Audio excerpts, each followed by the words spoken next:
It's rather unusual for a band to have maintained for the huge number of years that you have, of over 5 decades, without really having a personal manager. Was there any reason that you never had a manager? Well, when I first joined the band, we were with Brian Epstein because I think a couple of the Beatles quite liked us, and so it seemed like a good idea that the Moody's would be. But it just didn't work, and we stumbled from manager to manager. We had a heating and ventilating engineer from Newcastle that was our manager for a few weeks, bought us some equipment, and it never really worked out.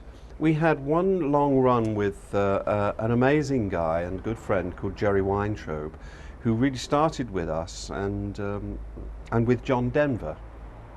John Denver was a support act for us, I think at Wembley, and then we got to know his manager, who was Jerry Weintraub.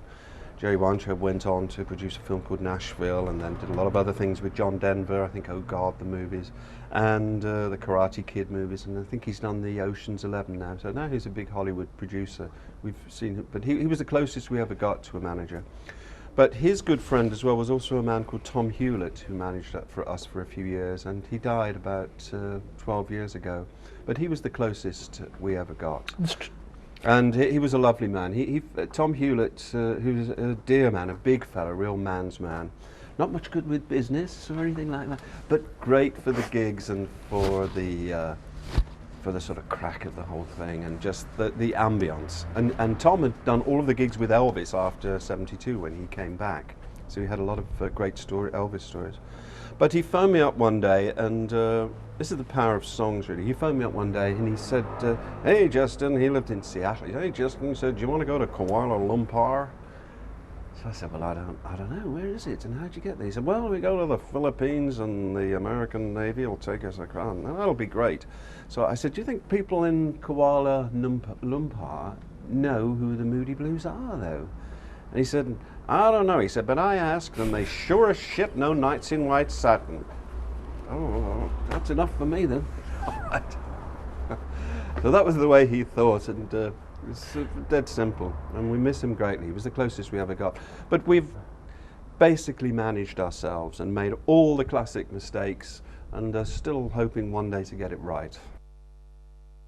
Well, at this one place, it was in Philadelphia, the Spectrum in Philadelphia, that they'd left a little triangle where, because the wall was curved as it went round as you walked onto the stage, but the scaffolding was square, so there was a little bit of triangle of empty space. And we always go on in the same order, superstitious thing, or just it just works, and the way we follow. And I always followed Ray on stage, so I'm blindly following Ray on stage with my guitar, and all of a sudden he's not there. He's completely disappeared. and I looked down and I could just see the top of his head sticking out between the. I'm fucking stuck like that, and he'd fallen down this little hole. Mr. Poor Ray. He'd fallen down this hole and twisted his ankle, and he was suspended in the scaffolding underneath it. You know, if you'd have seen it in cross-section. People just had to go underneath and push him back up. Dear Ray. But the worst thing was he broke his flute. That wasn't so funny. No. In fact, he didn't think it was funny at all, any aspect of it. And I don't think it's funny either, Ray, but, you know, he asked me about it. Keith asked me about it. But the funny thing was, we got Ray onto the stage. There was nowhere else to go. And anyway, Graham and Mike were already out there. Hey, you know, we're on. And it was starting. The gig was starting.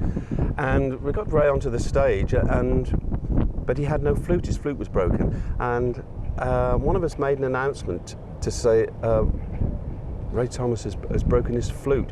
Just by any chance, there's nobody, he didn't have a spare, there's nobody here with a flute, is there? And somebody, yeah, I got a flute, and this guy came up with a complete C flute. It's just the things people bring to concerts. It's amazing. Yeah, and Ray played this guy's flute for the whole concert. Sounded lovely.